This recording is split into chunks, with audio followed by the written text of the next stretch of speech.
नमस्कार दोस्तों, मैं संतोष तिवारी आप सभी का स्वागत करता हूं मेरे YouTube चैनल जागो पर। दोस्तों, अगर अभी तक आपने मेरे चैनल को सब्सक्राइब नहीं किया है तो सब्सक्राइब करें और बेल आइकन को दबाना ना भूलें, क्योंकि मैं जो भी वीडियो बनाऊं सबसे पहले आपको मिल सके और आप उसे देख सके। दोस्तों, आज का वीडियो बहुत ही इंफॉर्मेटिव होने वाला है। आज के वीडियो में हम बात करेंगे कि जिस बैंक के साथ हम बैंकिंग करते हैं, जिस बैंक में हमारा सेविंग अकाउंट है, करेंट अकाउंट है, जिसमें हमने अपना एफडी खोल कर रखा है, आरडी है, अगर वो बैंक कल को दिवालिया हो जाता है, बैंक बंद हो जाता है, तो हमें अपने पैसे कैसे मिलेंगे और कितने मिलेंगे।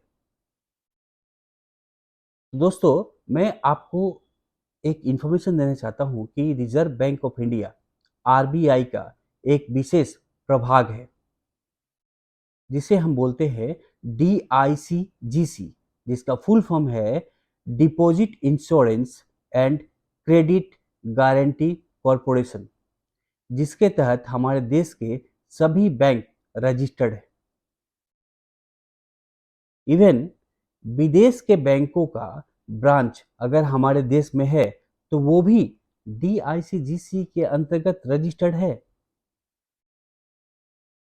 2021 में इसका संशोधन किया गया। 2021 के पहले ये अमाउंट 1 लाख रुपए तक का होता था, यानी कि हमारे जितने पैसे बैंक में हमने जमा करके रखे हैं, अगर वो बैंक दिवालिया हो जाता है तो पहले 2021 के पहले हमें 1 लाख रुपए तक ही मिला करते थे या मिलने का प्रावधान था। और वो पैसे मिलने में भी हमें 8 से 10 साल लग जाते थे, क्योंकि पहले बैंक को, गवर्नमेंट को, जो बैंक दिवालिया हो गया है उस बैंक को दूसरे बैंक के साथ मर्ज करना पड़ता था या उस बैंक को बेचना पड़ता था, और उसके बाद ही हमें अपने पैसे 1 लाख रुपए जो DICGC के अंतर्गत रजिस्टर्ड होते थे वो मिलते थे। लेकिन 2021 के बाद इसमें संशोधन किया गया और इसे 5 गुना बढ़ाया गया, यानी कि 2021 के बाद हम जिस बैंक के साथ बैंकिंग करते हैं, अगर वो बैंक दिवालिया हो जाता है, बंद हो जाता है, तो हमें 5 लाख रुपए तक मिलेंगे, प्रिंसिपल प्लस इंटरेस्ट मिला करके। अब हम बात करेंगे कि हमें कितने दिनों में पैसे मिलेंगे और कैसे मिलेंगे। तो हमें ये पैसे 90 दिन के अंदर मिलेंगे।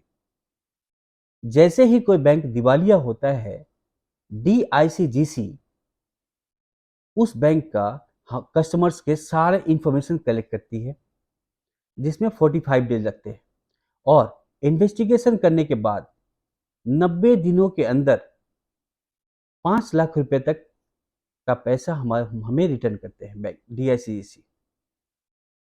अब आप हमें एक क्वेश्चन पूछेंगे कि अगर हमने उस बैंक में अलग अलग, एक ही बैंक में अलग अलग अकाउंट खोल के रखे हैं, यानी कि हमारा सेविंग अकाउंट है, करेंट अकाउंट है, हमने उस बैंक में एफडी करके रखा है, हमने उस बैंक में रिकरिंग डिपॉजिट करके रखा है, तो क्या हमें अलग अलग पैसे मिलेंगे?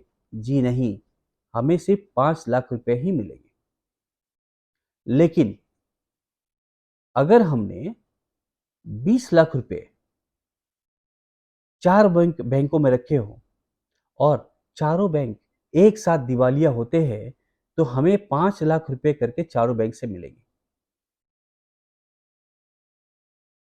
5 लाख रुपए करके चार बैंक से मिलेंगे। अब आप हमसे पूछेंगे, आपके मन में एक सवाल आ रहा होगा कि हम जिस बैंक में या आप जिस बैंक में बैंकिंग करते हैं, वो बैंक DICGC के अंतर्गत रजिस्टर्ड है कि नहीं।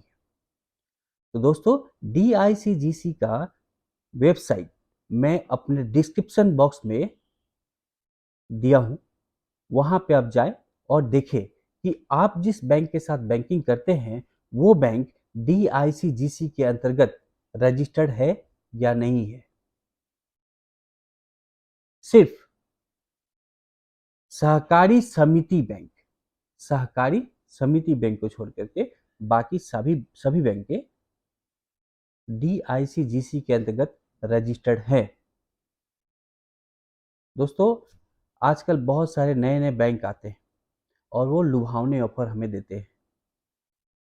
उस बैंक में अकाउंट खोलने से पहले हमें ये ध्यान देना पड़ेगा कि वो बैंक DICGC के अंतर्गत रजिस्टर्ड है कि नहीं है। अगर रजिस्टर्ड है तो उसी बैंक के साथ बैंकिंग करें, अगर रजिस्टर्ड नहीं है तो उस बैंक के साथ बैंकिंग ना करें।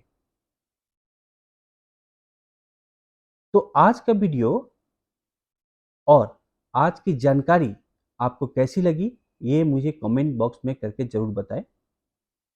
और अगर आपके मन में कोई दुविधा हो, कोई प्रश्न हो, तो मुझे कमेंट करके बताएं। आज के लिए इतना ही दोस्तों, नमस्कार।